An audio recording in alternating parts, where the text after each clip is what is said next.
नमस्कार। RJ रोहिका Sharma channel में आप सभी का स्वागत है।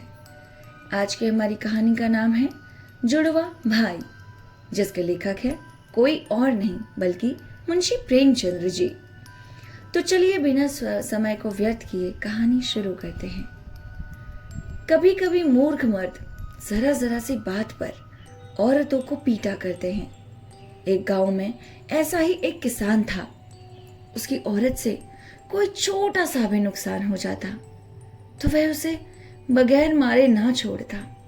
एक दिन बछड़ा गाय का दूध पी गया। इस पर किसान इतना झल्लाया कि औरत को कई लातें जमाई। हाँ, तेरी हिम्मत कैसे हुई सोने की? वहां पे वो सारा बछड़ा जो है वो दूध पी गया, तू यहां सो रही है। खूब मारा। बेचारी रोती हुई घर से भागी। उसे ये न मालूम था कि मैं कहाँ जा रही हूँ। वह किसी ऐसी जगह भाग जाना चाहती थी जहाँ उसका शौहर फिर उसे कभी न पा सके। चली जाऊंगी, मैं कहीं ऐसी जगह चली जाऊंगी जहाँ ये मुझे ढूंढ ही ना पाए। बहुत मारते हैं। चलते चलते वह जंगल में पहुंच गई। पहले तो वह बहुत डरी कि कहीं मुझे कोई जानवर ना उठा ले जाए। मगर फिर सोचा, मुझे क्या डर, जब दुनिया में कोई मेरा अपना ही नहीं है तो मुझे जीकर क्या करना है। मरकर कम से कम मुसीबत से तो छूट जाऊंगी। मगर भाग्य उसकी कहाँ सुनने वाला था। मुझे तो कोई जानवर भी ना मिला और वह रात को एक पेड़ के नीचे सो गई। दूसरे दिन उसने उसी जंगल में एक छोटी सी कुटिया बना ली और उसमें रहने लगी। लकड़ी और फूस की कोई कमी न थी। मूंज भी इफरात से थी। दिन भर में झोपड़ी तैयार हो गई। अब वह जंगल में लकड़ियां बटोरती और उन्हें आसपास के गांव में बेचकर खाने पीने का सामान लाती। लकड़ी ले लो, लकड़ी ले लो, 10 रुपए की 2 गट्ठी। इसी तरह उसके दिन कटने लगे। कुछ दिनों बाद उस औरत के जुड़वा लड़के पैदा हुए। बच्चे को पालने पोसने में उसका बहुत सा वक्त निकल जाता और वह मुश्किल से लकड़ियां बटोर पाती। उसे अब रात का भी काम करना पड़ता। मगर इतनी मुसीबत झेलने पर भी वह अपने शौहर के घर न जाती थी। क्या करूं, कैसे संभालूं 2 बच्चे, ऊपर से घर गृहस्थी भी संभालनी है।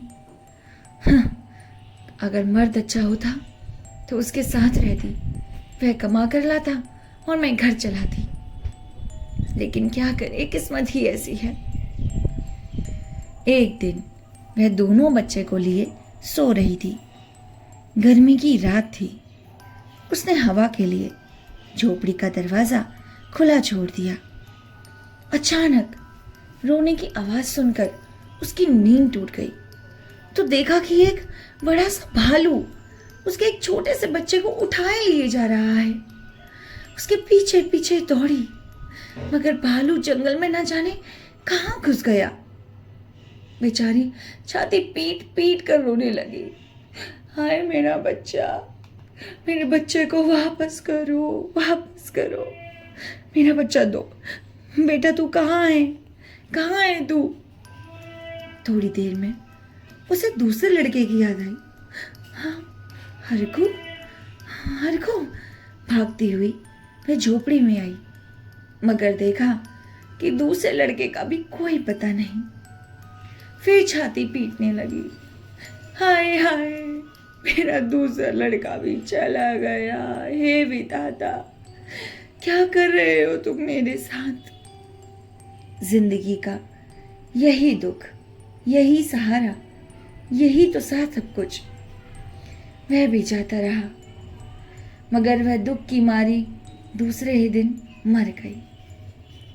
भालू उस बच्चे को ले जाकर अपनी मांद में घुस गया और उसे बच्चों के पास छोड़ दिया। बच्चों को हंसते खेलते देखकर भालू को बच्चों को ना मालूम कैसे उस पर तरस आ गया। पशु भी कभी कभी भालुकों पर दया करते हैं। यह लड़का भालू के साथ रहने लगा, उन्हीं के साथ खेलता, उन्हीं के साथ खाता और उन्हीं के साथ रहता। धीरे धीरे वह उन्हीं की तरह चलने फिरने लगा। उसकी सारी आदतें जानवरों की सी हो गई। वह सूरत से आदमी मगर आदतों से भालू था और उन्हीं की बोली बोलता था, खा खा खा। अब दूसरे लड़के का हाथ सुनो। जब उसकी माँ उसके भाई की खोज में चले गई थी तो झोपड़ी में नई बात हो गई। एक राजा शिकार खेलने के लिए जंगल में आया था और अपने साथियों से अलग होकर भूखा प्यासा इधर उधर भटक रहा था। अचानक यह झोपड़ी देखी तो दरवाजे पे आकर पुकारने लगे, कोई है? कोई है क्या अंदर? सुनिए, मैं रास्ता भटक गया हूं, कोई है? मुझे पानी पिला दीजिए। लेकिन अंदर से तो कोई आवाज ही नहीं आ रही थी। राजा ने फिर कहा,